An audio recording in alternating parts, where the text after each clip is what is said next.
You're listening to LVB Podcast Show with your friend, advocate, and host, Alvaro.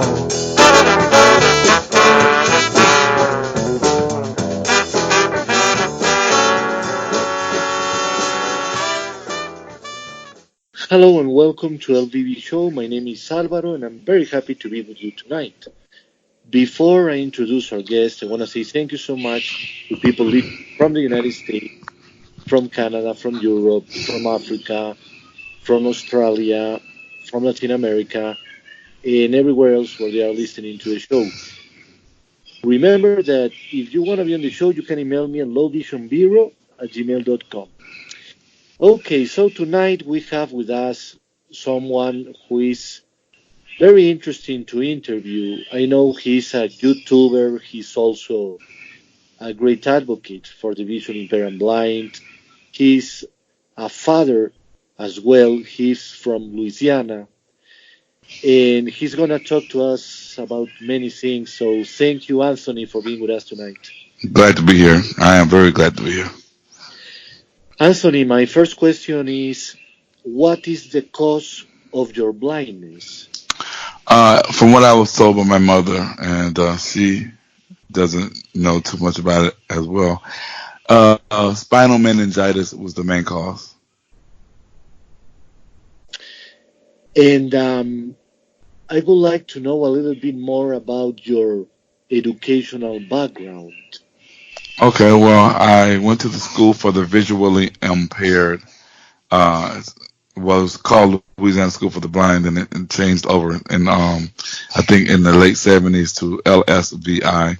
Went there for I think 17 and a half years, however, or ever since I was 5 years old, and I graduated Val of my class, and during my time there, I learned, cane travel. I learned how to read Braille, computer skills, and I also was part of a mainstreaming program, which, for those who don't know, is a program which allows the blind to interact with sighted people, or just go out and experience the sighted world, so that they, once they get out on their own, they'll be prepared and what have you. So after that, I went to Louisiana State University in fall of '86, graduated in the field of criminal justice, and pledged Alpha Phi Alpha fraternity, which was a service fraternity. And that's basically about it. I graduated and pursued other things. Wow, Anthony. Two things blow me in my mind, and I want to do a follow-up for both. One is, you are telling our listeners, and this is the first time, I have been doing this show for 11 years, Anthony, and it's the first time I hear this, and it sounds very interesting to me, and for our listeners, I'm sure, and it's a program to help you interact with sighted people. Can you tell us a little bit more about that program that you were able to study or learn? Well, as I mentioned, it was entitled, it was a mainstreaming program, and it was established in the school systems where they chose certain kids, I guess, who were more efficient in certain things, and they allowed them to go to the public school for 3 or 4 classes and what have you. And there we were able to uh, mingle amongst the sighted kids and really learn, if we were able to be able to accept what was to come, because some people are kind of rude these days, or during the time as well. And there's a possibility that we could have got bullied or teased because of our blindness and what have you, but that wasn't the case. They accepted us they were very open to us and what have you. And I enjoyed the program itself. So I was mainstream to a public school system from 6th grade to my senior year. I would take classes at Louisiana State, at LSVI, and I would take classes at the school of their choice. Very interesting. And about criminal justice, how long it took to study that? Well, I graduated in 19. I should have graduated in 91, but I played around. I graduated in 92, but from 86 to 91, it's really a 4 year course, and I also could have had a minor in psychology, but I was short like 2 hours. But the criminal justice field was something that I was very, very interested in. I've always wanted to work with that, and music was going to be my second choice. But I wanted to work in the court systems as a maybe a parole or probation officer, where I would speak to the kids and probably give them some advice to keep them on the right path. That kind of work. And Anthony, are you doing that at this time? Unfortunately, no, I'm not working in my field. I'm working at the Lighthouse of Louisiana, or just Louisiana Lighthouse, or whatever. I forgot the title, but it's a manufacturing plant. They manufacture cups for the military and other little companies, stores, or other venues. And I am a team leader, which is a person who works on assembly line, and I package and box cups. Been there for 7 years, and I have been trying dutifully to get from there ever since I got over there, because that's not my cup of tea. Because of the fact that it is a job that doesn't require too much thinking. It's stressful, and it's not challenging at all. So I'm signed up with another agency, and they are helping find a job for me as well. But if you want to know a little bit more prior to my work history, I also was in the music business, where I produced and arranged music and work with other entertainers. And after that, for 15 years, I owned my own business as a promoter, distributor, and I also did some tutoring, and I worked with my mother in the restaurant business for 2 years. Wow, you have done a lot. Yeah, not enough though. Not enough to get me. Once I get something that I really would enjoy doing, as I mentioned, as in the criminal justice field, Right, or something in the customer service, I'd be really excited. So. right. Um, so Anthony, I I wanna go into that because I have been doing some shows about employment. You have your degree, you went to college, you have done all that you have needed to do, so to speak, to get employed in the right position that you would like to, but it hasn't happened yet. My question is, why do you think this is happening to people that are ready to work where they deserve to work? Well, I'm gonna make it simple for you. As a visually impaired or a totally blind person, employers are kind of like leery or eerie about hiring us, because they feel that we not can't do the job, but they feel that um, they don't want to take a chance. They're unable. They're unwilling to give us a chance to perform the task, and we have the technology that will enable us to do it. But sometimes you just have to find an employer who's willing to take a chance on you and say, okay, well, I'm gonna give you a chance, and this, that, and the third. And that's rather hard, because I've put in applications in my time in various places, and I've had a hard time trying to get some employment. It's discouraging sometimes, but you just have to pursue other things that you like, as I've done, and just persevere and find something that's gonna help you keep your sanity, because you can lose it, especially the fact that you graduated and you hoped. Everyone said, well, you'll be able to get a job once you finish school, and blah blah blah, and it hasn't come to fruition. Right. You have a Mhm. great point. Right. Now, talking about technology, what kind of technology are you using and did you use in your college time?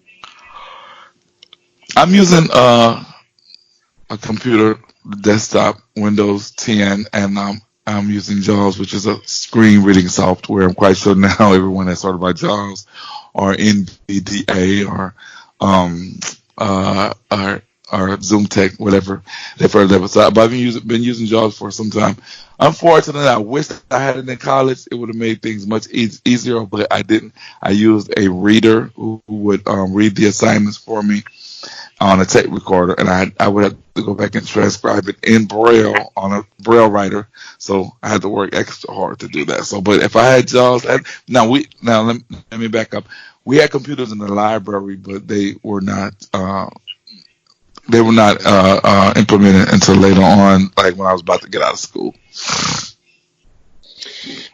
Now, I would like to know, you were talking about music. I love music, and I know our listeners love music too.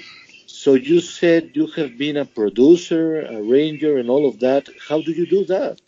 Well, with the aid of vocational rehab service, provided me a grant to get some music equipment. I had somebody show me how to operate it, and I just basically learn the outs and ends of the equipment, practice, and got good at it, and was able to produce albums, produce cassettes, produce CDs for other people, and work with other people and do shows and things like that. So it was fairly easy for me because it was something, as I mentioned, that I wanted to do. Music was now is my first love, but it was second love compared to in as opposed to the criminal justice system being first and then music. But it was easy. Practice every night, stayed up long hours a night, and perfected my craft. Now, many people in the blind community like music and they like to perform, they like to sing. There's a lot of talent out there. How can you promote that talent and make sure they are not hidden? Well, as of now, as I mentioned, in order to keep my sanity, as I go back a few steps, I've created a YouTube channel which is entitled Third Eye Visions. And if you want to find that, it's Third Eye Vision, then / Anthony Parker. I feature individuals. Every once in a while, I have a segment where I feature individuals who are in the music business or who want to get into it, and just want to display their talent, get it heard, further than just their moms or their families. And though I'm not saying that I could do anything for it, it may be that chance that someone may hear them out there and possibly want to get in touch with them. So I allow my channel to, amongst other things, to be a vessel to the people, listeners, so that they can hear the people's talent. Very important, Anthony. And I have to say, Anthony, after we record this interview, I would like to talk to you about this subject of music because Okay. I think I'm going to be able to connect you with one or two people Okay. that it's a matter of timing in life, right? That's correct. Yeah, because it's a strange, Anthony. In the last month, two more people in the blind community internationally have told me about promoting musicians who are blind, visually impaired, or have disabilities. Mm. And when I was able to read your biography, I said, okay, this is coincidence. Yeah. Something is happening here. So, Right. yeah, we're going to connect that, and it's going to be wonderful. And I'm going to have those two on the show for sure soon, too. Okay. So, Anthony, you live in Louisiana, right? That's correct. What is life like in Louisiana for someone who is blind? Well, for just anyone, for starters, it's hot. It's sort of slow. People are laid back, friendly. There's there's activity in New Orleans, which is like the mecca for entertainment in that southern region and what have you. It's as I mentioned earlier, it's hard to get a job, and that may be the case up in other places as well. But for a blind person, that is, the food is good. They're willing to try to eat different dishes in the form of wildlife, and they're willing to try different dishes. And that's why I like exploring different dishes. So the food is good. The people are straight. It's okay. We get a lot of heat, a few hurricanes every now and then, and that's about it. I mean, we don't get too much of a winter. We may get like maybe 3 weeks, 4 weeks of a winter, and after that, moved on. So. And Anthony, how is transportation? It's getting better. We use a system called Capital Area Transit System here in the Baton Rouge area, which is where I'm from. And it's like a guest paratransit system where everyone else lives, and you arrange your ride, and people come pick you up from your doorstep or from your home and transport you to wherever place you wish to go within the confines of their delivering service. And there's also the Uber and the Lyft, and I think there's other services we have, if I'm not mistaken. I mean, yeah, there's cab, but I say transportation is good, but it can get better just as well as other things. Now, for our listeners, I didn't prepare this question, but because of the world we are living in today, Anthony, I feel I need to ask you about the famous coronavirus. And the reason why, Anthony, and for our listeners, this interview is being recorded in March and probably will be posted in April, but sadly, probably we're going to be continue living with this terrible virus. My question for you, as a person that has a visual impairment, what is like to deal with this kind of emergency, like I am in Colombia, and everybody who's listening is dealing everywhere? Well, at first I wasn't too worried, but believe it or not, I'm a big sports fan, and when they started canceling the sports, basketball was Right. LSU was my favorite. Then I said, okay, this is serious because they canceled the NBA, they canceled it. So I started to work. I started kind of like being a bit alarmed and started taking precautions and washing my hands, getting sanitizers, and just basically doing the normal things, but not letting it affect my life to where I was just panicking. So I'd say, it's put me on alarm now that I know that it's serious in terms of they're canceling some big events and what have you. What would be your advice to people who are freaking out right now about it?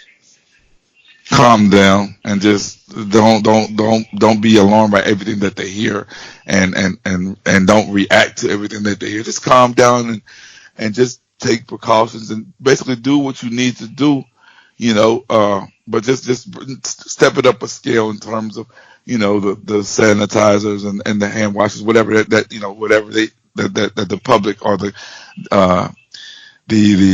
Center for Disease, put out there. Just adhere to that, but don't panic and go shopping and get all these toilet paper and all this other stuff. I don't understand why they do that.